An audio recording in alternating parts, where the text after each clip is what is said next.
Bonjour. Vous êtes le directeur général de la Fédération française des télécoms. Et on voulait vous avoir ce soir sur notre plateau, puisque ces dernières 24 heures, il y a aussi de nombreux Français, habitants de ces communes frappées par la tempête Ciarán, qui se sont retrouvés sans téléphone portable, plus de réseau. Comment c'est possible en 2023 ?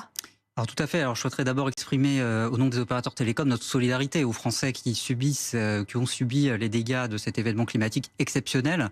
Événement tout à fait exceptionnel. Le président de la République a parlé d'état de catastrophe naturelle dans un certain nombre des communes concernées qui affectent et qui mettent à l'épreuve l'ensemble des infrastructures de notre pays, dont les infrastructures télécoms. Donc aujourd'hui, ce soir, on a 1 million d'usagers qui n'ont pas accès à leurs services mobiles. Ça s'améliore. C'était 1 200 000 ce matin. C'était au plus fort 1 500 000 hier. Ouais. Sur les services fixes... 1 200 000 ce matin, 1 million ce soir. Tout à fait. Donc ça s'améliore doucement. Ça s'améliore doucement. Amélioration plus rapide sur le fixe, sur les services fixes, les services ADSL, les services fibre optique, avec 200 000 usagers concernés ce soir. C'était 420 000 ce matin. Les opérateurs télécoms sont mobilisés pour rétablir au plus vite ces services. On sait bien que pour les usagers concernés, qui sont dans des situations difficiles parfois, le mobile c'est très important à la fois pour les appels d'urgence, pour contacter ses proches, le etc. lien est Donc d'autant plus nécessaire. C'est très important de le rétablir. Et alors, est-ce qu'il y a un lien précisément entre ces réseaux coupés et les coupures d'électricité ? Alors tout à fait, les infrastructures télécoms fonctionnent avec de l'électricité au niveau des différents points de réseau et puis chez l'usager, votre box fonctionne avec de l'électricité et donc dès lors qu'il n'y a plus d'électricité, on a progressivement une extinction des réseaux et donc le rétablissement des services télécoms est étroitement lié au rétablissement en cours du service électrique par les opérateurs de réseaux de distribution, donc notamment Enedis, dont on salue la mobilisation tout à fait exceptionnelle sur le terrain. Donc c'est bien ce qu'on est en train de voir aujourd'hui. Dès lors que le réseau électrique se rétablit, on voit le retour des services télécoms progressivement. Ça peut nécessiter des opérations, des équipes des opérateurs sur le terrain pour redémarrer les équipements. Parfois, ça se fait tout seul. Et par ailleurs, il y a également une autre catégorie de dégâts, vraiment sur les infrastructures télécoms elles-mêmes. Ça peut être sur les infrastructures aériennes, notamment les câbles de fibre optique, ça peut être les points de réseau, etc. Et donc les opérateurs, là aussi, sont mobilisés pour rétablir ces communications électroniques. Vous parliez du patron d'Enedis. On va l'écouter, justement, parce que ce qu'il semble dire, c'est que dans certaines zones, ça va être compliqué de rétablir tout de suite ces réseaux. Écoutez. Il y a un certain nombre de noyaux durs, en particulier dans le centre-Bretagne et sur le département de la Manche. Là, vraiment, comme on l'a dit, les réseaux ont été hachés et ces zones-là, dont il faut qu'on définisse le périmètre de manière très précise, malheureusement, ça risque de durer. Pour les autres zones sur le reste de la Normandie et de la Bretagne, au courant week-end, on devrait voir des rétablissements. Donc ça veut dire que pour vous aussi, si les deux sont liés, ça va être compliqué de rétablir le réseau avant dimanche. C'est quoi votre objectif ? Puisqu'on parle encore d'1 million de personnes concernées. Ce qu'on constate aujourd'hui, c'est la majorité des causes qu'on observe sur le terrain. Ça ne veut pas dire qu'il n'y a pas de causes purement télécom. Il y a également des dégâts sur les réseaux télécoms. Et donc, au fur et à mesure, on va voir finalement la répartition des causes au fur et à mesure que le réseau électrique est rétabli. Quels sont vos objectifs ? Notre objectif, c'est celui qui a été annoncé par le président de la République cet après-midi lors de son déplacement en Bretagne, rétablir au plus vite la vie normale. Maintenant, c'est une situation qui est tout à fait exceptionnelle. Les interventions des équipes des opérateurs sont difficiles sur le terrain. Il y a des interdictions de circulation, on a bien sûr des arbres qui sont tombés.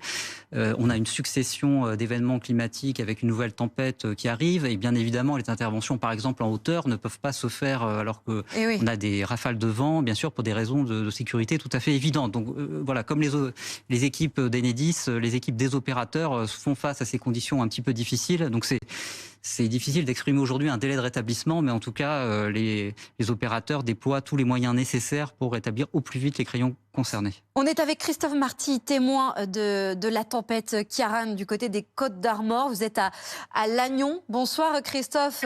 Vous entendez ce qui se dit en plateau et je vous apercevais écouter attentivement. Est-ce que vous, par exemple, vous avez eu du réseau sans interruption ces dernières 24 heures ou à un moment donné, vous aussi, votre téléphone vous a lâché ?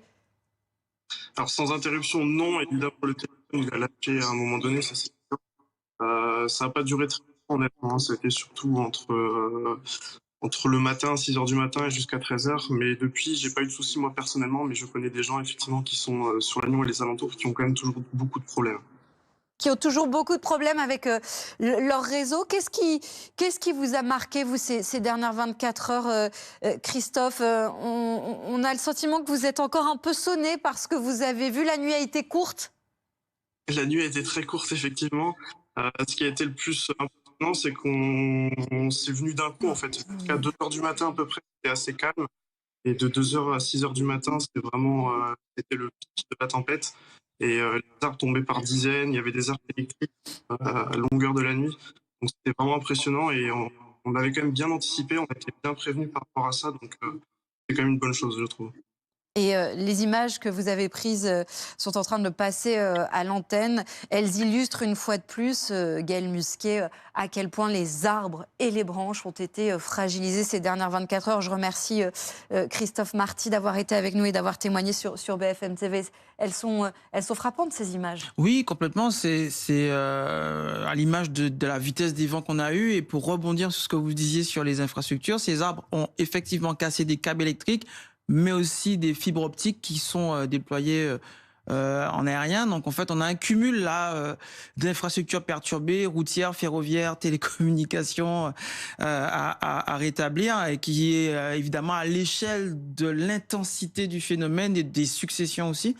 Ce qui va nous faire aussi réfléchir demain sur ces réseaux de secours, les réseaux supplétifs, oui. Le rôle des radioamateurs aussi. Très important qu'il va falloir renforcer, être en capacité. Les réseaux d'Enedis, par exemple, les FIR sont équipés d'un réseau radio propre. Vous imaginez bien que si ces électriciens attendaient sur les télécoms, c'est un serpent qui serait mordu la queue. Là, pour le coup, si les électriciens dépendaient des réseaux télécoms classiques, ils n'auraient pas pu se coordonner pour réparer leur réseau à eux. Donc, les FIR d'Enedis ont leur propre réseau radio. Et en Guadeloupe, on a même une tradition dans ces forces d'une journée où on éteint tous les réseaux. En tout cas, ils s'entraînent pour ne compter que sur leurs propres forces, leurs camions, leurs radios et leurs équipes pour être en capacité tout seuls, sans les réseaux télécoms. Pas dépendre des réseaux télécoms classiques, pour être en capacité en tant qu'électricien, mais de pouvoir travailler, se coordonner. Pourquoi on ne le fait pas, ça? Pourquoi on n'essaie pas de le faire? C'est une bonne idée, non? On a d'abord des mécanismes de résilience qui existent déjà très largement dans les réseaux télécoms, avec un certain nombre de services de secours. Simplement, là, on est oui, mais l'idée de pouvoir être totalement indépendant, pardon. On est indépendant, mais on est indépendant à une très petite échelle, en fait. À l'échelle du métier. Là, on parle d'une échelle industrielle où on couvre tous les Français. Ouais. C'est évidemment une situation qui est tout à fait différente. On a déjà des mécanismes de protection qui existent dans les réseaux télécoms. Par exemple, pour passer les appels d'urgence, si on a un réseau d'un opérateur qui est tombé, qui est votre opérateur, vous pouvez tout à fait joindre les services d'urgence avec un autre opérateur. Donc, on a un certain nombre de mécanismes de redondance. Là, effectivement, on a un cumul de causes. On a des pannes électriques qui sont généralisées, donc qui touchent tous les opérateurs dans une même zone. Et voilà, on voit que oui, mais un autre opérateur, donc ça suppose qu'il y ait quelqu'un d'autre avec un autre téléphone. Ce que je veux dire, c'est que potentiellement, là, ces dernières 24 heures, même si évidemment ça reste exceptionnel, il y a des gens qui se sont retrouvés isolés chez eux, sans aucun réseau, sans aucun lien. Tout à fait. Après, dans la priorisation des opérations, il y a évidemment un dialogue avec les pouvoirs publics, avec Enedis, pour essayer de rétablir au plus vite ces situations où on pouvait avoir des trous. Quand vous disiez 1 million de personnes encore concernées ce soir, c'est dans le nord-ouest de la France. Effectivement. 1 million, c'est 2 tiers en Bretagne, 1/4 en Normandie, donc c'est-à-dire 90% sur Bretagne-Normandie. On va aller du côté de la Seine-Maritime à présent avec Jean-François Ouvry, maire de Saint-Valery-en-Caux. Bonsoir, monsieur le maire. Merci d'être avec nous dans Week-end Direct. Vous, c'est plutôt l'eau qui vous a touché, les inondations qui ont touché de nombreuses maisons de votre commune, c'est bien cela ? Oui, Madame Darfoy, c'est bien ça, effectivement. C'était la nuit précédente. Est-ce que vous avez encore des foyers privés d'électricité ce soir, monsieur le maire? Non, on n'a pas eu vraiment de coupure d'électricité, nous, sur la commune. Pas du tout. Sur les communes d'à côté, oui. On a eu cette chance de ne pas avoir de coupure d'électricité. Bien sûr, les sinistrés, on a coupé l'électricité dans les maisons qui étaient inondées, mais à part ça, on n'a pas eu d'autres coupures. Au moins, on est passé à côté de ça. On a un certain nombre d'arbres qui sont tombés effectivement dans la journée d'hier, une vingtaine au total, très peu sur des lignes électriques finalement, et à part une école et puis un autre bâtiment, et finalement très peu de coupures électriques. Mais des maisons assez inondées. Hier en fin d'après-midi vers 18h. Plutôt satisfait sur la manière dont la situation a été gérée, c'est ce que vous dites? Oui, sur la tempête en tous les cas. Ouais. On voit des images que vous nous avez envoyées, Jean-François Ouvry, des images de votre commune où on voit la quantité d'eau qui a envahi les rues de votre commune. Il y avait combien de centimètres? Vous avez une idée? Oui, tout à fait. En fait, ça s'est plutôt passé à partir la pluie. Une fois que le vent s'est calmé en fin d'après-midi, la pluie est arrivée et n'a pas cessé. Et on s'est retrouvé avec un petit orage à peu près localisé qui a traversé au-dessus, qui est passé au-dessus de notre ville, et puis qui a un petit peu sur les territoires, tout environnement, les communes voisines, si vous voulez. Et comme les sols étaient gorgés d'eau, qu'il y avait beaucoup de feuilles au sol, beaucoup de branches au sol, il y a eu un ruissellement important qui s'est formé. Et on s'est retrouvé dans les 2 rues principales de la ville, avec tout un quartier, et à peu près entre 20 et 30 cm d'eau dans les rues. Et effectivement, c'est rentré dans une trentaine de maisons et un certain nombre de caves aussi qui partent de ces rues. Oui. Une trentaine de maisons. Oui, on a eu deux petites inondations coup sur coup. Une première vers 20h, entre 20h et minuit, et puis une deuxième qui est arrivée ensuite vers 2h du matin, de 2h à 5h du matin. Est-ce que tout le monde va bien dans votre commune?